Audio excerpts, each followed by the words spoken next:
사무엘상 29장 그리고 30장은요 이제 다윗이 광야 생활을 마치는 그런 마무리하는 부분입니다. 여러분 잊지 마십시오. 여러분 인생 가운데 또 여러분의 여러 가지 일상생활 가운데 어려움이 있고 힘들고 지치는 순간이 있지요. 그렇지만 그것이 언젠가는 끝난다는 사실을 꼭 기억하시기 바랍니다. 계속되지는 않습니다. 다윗의 광야 생활, 이 광야 생활을 한마디로 표현한다면 아마 하나님의 은혜, 하나님의 보이지 않는 은혜라고 우리가 아마 정리할 수 있을 것 같습니다. 다윗에게 하나님께서는 은혜를 퍼부어 주셨습니다. 사랑하는 성도님들, 우리도 마찬가지입니다. 여러분이 생각하시기에 하나님의 은혜를 우리가 생각할 때 어떤 생각을 하냐면요, 내가 하나님 앞에 귀한 신앙의 모습을 보이고 정말 교회에서도 봉사 열심히 하고 개인적으로도 신앙생활 열심히 하고 그래서 하나님께서 나에게 막 사업으로 혹은 가정으로 막 복을 막 주실 때 그때 우리가 생각하면서 뭐라 그러죠? 아, 다 하나님의 은혜였습니다. 이렇게 생각하죠. 그런데 여러분 그런 은혜는요 빙산의 일각이라는 거 아시죠 여러분? 네. 저 위에 올라가면은 빙하가 있잖아요. 우리 눈에 보이는 거는 요만큼이에요. 그런데 그 물 밑에 우리가 볼 수 없는 어마어마한 얼음 덩어리가 있다는 거예요. 마찬가지로 우리가 느끼기에 아 이것이 하나님의 은혜였구나 생각하는 거는요 요만큼이에요. 우리가 보이지 않는, 우리가 알 수 없는, 깨닫지도 못하는 어마어마한 은혜가 그 가운데 있음을 우리는 알아야 합니다. 그것이 지금 다윗의 은혜였어요. 다윗은요 지금 뭐가 사라졌습니까? 블레셋으로 넘어가부터 뭐가 사라졌죠? 기도가 사라졌잖아요. 여러분 블레셋으로 가는 게 하나님 뜻이었습니까? 아니잖아요. 다윗이 기도 없이 정말 경솔하게 행동해서 내려간 거 아닙니까? 그럼에도 불구하고 일이 잘 돼요. 그럼에도 불구하고 하나님께서 지켜보호하세요. 여러분 이건 뭡니까? 불순종 가운데서도요 하나님의 은혜가 계속되고 있다는 것을 우리가 보는 겁니다. 우리는 우리의 신분을 의지해야지 우리의 수준을 의지하면 안 됩니다. 불순종 중에서도 다윗에게 하나님의 은혜가 계속됐습니다. 여러분 우리가 하나님 아버지 이렇게 부르지 않습니까? 불순종한다고 하나님 아저씨가 되는 거 아니잖아요. 그렇죠? 하나님 아버지예요. 하나님 아버지. 우리가 불순종할 때 말 안 듣고 속 썩이는 아들 딸이 될지언정 순종할 때는 또 효도하는 아들 딸이 될지언정 그 차이는 우리의 신분이 바뀌지 않는다는 거예요. 다윗의 모습 27장 여러분 우리가 묵상했지 않습니까? 그때부터는 블레셋으로 가서 다윗이 애매모호한 삶을 살게 됩니다. 하나님 앞에 정말 떳떳하게 살 수 없는 그런 상황을 지금 맞이하고 있어요. 전쟁에 나가서 지금 참여하지요. 그렇기 때문에 또 거짓말을 해야 되죠. 불순종의 삶을 살지요. 기도가 없었어요. 요리조리 피하면서 마음 졸이면서 사는 그런 삶을 살게 되었습니다. 그런데 여러분 오늘 본문에 보니까 뭐라고 나옵니까? 어제 본문에도 나왔죠. 이제 아주 끝에까지 간 거예요. 피할 수 없는 데까지 간 거예요. 이제 이스라엘과 전쟁을 시작합니다. 그것은 피할 수 없는 상황이 됐어요. 그리고 예전에는 나가서 이집트하고 블레셋 접경 지역에 이스라엘을 괴롭히던 사람들을 공격하고 이럴 때는 자기 사람들만 데리고 나갔기 때문에 거짓말할 수 있었죠. 어떻게 해서든지 좀 숨길 수 있었습니다. 근데 이제는 어떻게 돼요?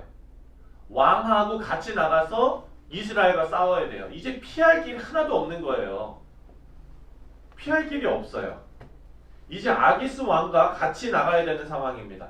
29장 1절에 보니까 이제 진을 쳤습니다. 블레셋 사람들은 그들의 모든 군대를 아벡에 모았고 이스라엘 사람들은 이스라엘에 있는 샘 곁에 진을 쳤더라. 여러분 이 위기가 다윗 가운데 있는데 다윗도 아마 지금 피가 마를 정도로 지금 마음을 조마조마하면서 하나님 어떻게 해야 되나요? 속으로 기도했을지 몰라요. 여러분 4절 말씀을 보기 전에 우리가 기억해야 될 건 뭐냐면요. 하나님께서 우리를 건져주실 때요. 꼭 우리에게 도움되는 사람들만 사용하시는 게 아니라는 거예요. 하나님은 모든 사람들을 모든 상황들을 다 사용하셔서 하나님의 자녀들을 건지십니다. 4절을 읽겠습니다. 4절 시작. 블레셋 사람의 방백들이 그에게 노한지라. 잠깐만요. 누구에게 노한 거예요? 그렇죠. 다윗에게 노한 거예요.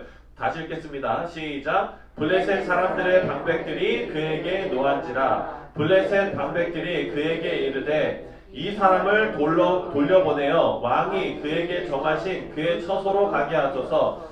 그는 우리와 함께 싸움에 내려가지 못하리니 그가 전장에서 우리의 대적이 될까 하나이다. 그가 무엇으로 그 주와 다시 화합하리이까? 이 사람들의 머리로 하지 아니하겠나이까? 이런 거예요. 지금 블레셋 사람들의 방백들이라는 건 뭐냐? 블레셋 사람들의 장수들, 싸움을 잘하는 그런 사람들이 와가지고 아기스 왕한테 와갖고 화를 내는 거예요. 아니 이 사람 뭐길래 지금 데려갑니까? 네. 지금 이 사람 데리고 갔다가 우리 배신하면은 어떻게 할 겁니까? 지금 이렇게 화를 내는 거죠. 사랑하는 성도님들, 지금요 또 이 6절을 한번 읽겠습니다. 지금 아기스 왕이 이렇게 자기 방백들이, 자기 장군들이 치고 나오니까 6절에 이렇게 말합니다. 6절 시작. 아기스가 다윗을 불러 그에게 이르되 여호와께서 살아계심을 두고 맹세하노니 내가 정직하여 내게 온 날부터 오늘까지 내게 악이 있음을 보지 못하였으니 나와 함께 진중에 출입하는 것이 내 생각에는 좋으나 수령들이 너를 좋아하지 아니하니 이렇게 얘기합니다. 사랑하는 성도님들, 지금요 다윗은 하나님 앞에 불순종하는 상황인데 지금 되어지는 일은 다윗을 위하는 일로 되어지고 있습니다. 하나님이 다윗을 버리셨나요? 아니에요. 보이지 않는 은혜로 함께하고 계시는 거예요. 지금 상황이 되게 웃기죠. 다윗은 어떡하나 하고 마음 졸이고 있는데 지금 여기 보니까 이스라엘과 전쟁을 하는데 블레셋 장군들이 와가지고 블레셋 왕한테 어떻게 이 사람 데리고 갑니까? 막 이렇게 화를 내고, 그리고 왕은 뭐라고 얘기합니까? 다윗을 불러가지고 야, 난 너 진짜 내가 너 믿거든? 너 데려가고 싶은데 얘네가 안 된대. 이러면서 다윗의 마음 상하지 않도록 다윗을 보호하는 것을 봅니다. 그리고 다윗이요, 참 요거 어떻게 말해야 될지 모르겠는데 진짜 8절 한번 보세요. 이 사람이 어떤 사람인가. 8절 다 같이 시작. 다윗이 아기스에게 이르되 내가 무엇을 하였나이까? 내가 당신 앞에 오늘까지 있는 동안에 당신이 종에게서 무엇을 보셨기에 내가 가서 내 주 왕의 원수와 싸우지 못하게 하시나이까? 하니, 야, 이거 진짜 표정 관리를 해도 어떻게 이렇게 표정 관리를 합니까? 네. 자기 마음도 요렇게 아니면서 내가 뭘 했길래 나 싸우고 싶어요. 나 나가고 싶어요. 막 이러는 거예요. 그래 그럼 나가 이러면 큰일 날 거면서. 그렇죠? 사랑하는 성도님들 보십시오. 우리가 순종할 때 아까도 계속 말씀드리지만 순종할 때만 하나님 은혜가 있는 거 아니에요. 여러분 이렇게 생각하는 순간 우리는 뭐에 빠지냐면은 율법주의에 빠집니다. 율법주의. 그래서 내 눈에 순종하는 사람들은 구원받은 사람들 같고 불순종하는 사람들은 저 다 죄인들인 것 같고 다 이렇게 판단하게 돼버려요. 그런데 오늘 본문 말씀 보니까 어때요? 하나님께서 택하시고 정하신 사람들, 그게 누굽니까? 바로 저와 여러분들이에요. 하나님께서 하나님의 자녀로 부르신 사람들은요 순종하거나 불순종하거나 하나님의 인도하심과 보호하심이 함께 하신다는 거예요. 우리가 하나님의 자녀들이기 때문에. 여러분 10광야에서도 마찬가지였죠. 사울의 군대에게 포위 당했습니다. 블레셋이 이스라엘을 칩니다. 그래서 사울이 쫓아오다가 블레셋과의 전쟁 때문에 다윗을 놔두고 그냥 가잖아요. 여러분 이것은 그 역사적으로 보면은 블레셋이 그 시기에 하필이면 침공을 한 거지만 다윗의 입장에서 보면은요 다윗 한 사람 살리기 위해서 전쟁 일으키신 거랑 다를 바가 없는 거예요. 아브라함도 마찬가지죠. 하나님 앞에 불순종해가지고 애굽으로 내려가지 않았습니까? 아내가 예뻤어요. 그래서 누이라고 속였습니다. 창세기 12장 10절에 보면은요 이 일로 바로의 집에 하나님께서 큰 재앙을 내리십니다. 하나님께서 일하시면서 아브라함과 그 가정을 지키시는 거예요. 그러니까 성경이 뭐라 그럽니까? 하나님은 너를 지키시는 자, 너의 우편에 그늘 되시니. 여러분 하나님께서는요 우리를 그렇게 이끌고 계십니다. 그래서 이런 은혜를 경험한 사람들은요 하나님 앞에 나아갈 수밖에 없게 만드세요. 아멘. 여러분 우리가 사랑을 하나님 앞에 사랑을 받잖아요. 하나님께서는요 사랑을 찔끔찔끔 주시지 않습니다. 사랑의 원자폭탄을 맞게 만드시는 거예요. 그냥. 그래서 그 사랑에 항복할 수밖에 없게 만드십니다. 아멘. 우리에게 임하는 하나님의 은혜가 그렇습니다. 그래서 은혜의 보좌 앞에 나가는 것 자체가 우리에게는 은혜입니다. 하나님 앞에 나아갈 수 있게 만드시고 하나님 앞에 기도할 수 있게 만듭니다. 여러분, 세상 사람들이 이런 우리의 모습을 보면 뭐라고 말하겠습니까? 야, 그리스도인들 참 뻔뻔하다, 이렇게 말할 겁니다. 어떻게 저렇게 편리하게 믿나? 우리랑 똑같이 그냥 죄 짓고 저러면서도 어떻게 하나님 앞에 복 달라고 저렇게 나갈 수가 있나? 어떻게 하나님 앞에 뻔뻔하게 주일마다 저렇게 나갈 수가 있나? 사랑하는 성도님들, 그렇게 나가는 게 맞는 거예요. 그렇게 나가는 게 맞는 거예요. 율법주의와 복음주의의 차이는 뭐냐면요, 바로 자기 신분을 의지하지 않고 자기 수준을 의지하고 나가면 다 틀린 겁니다. 말도 안 되는 겁니다. 하나님 앞에 나아갈 수가 없습니다. 우리 수준이 아니라 신분을 의지해서 나아가야 됩니다. 내가 하나님 자녀라는 그 신분, 그거를 믿어야 되는 겁니다.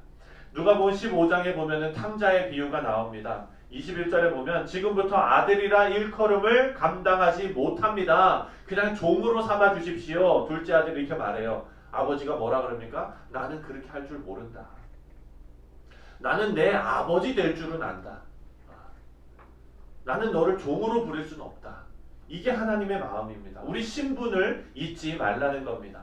은혜는요, 여러분, 넘어져도 뻔뻔하게 나가는 것이 은혜입니다.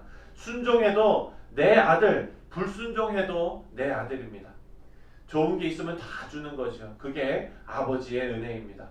로마서 8장에 보면 생명의 성령의 법이 나옵니다. 여러분, 우리에게 자격 없다고 하지 마셔야 합니다. 너희 수준을 들고 나가는 것은 마귀의 술수입니다. 우리 자녀의 신분을 들고 나가야 합니다. 우리 사랑하는 성도님들, 다윗을 하나님께서 이렇게 눈동자와 같이 지켜 보호하시는 것을 우리가 봅니다.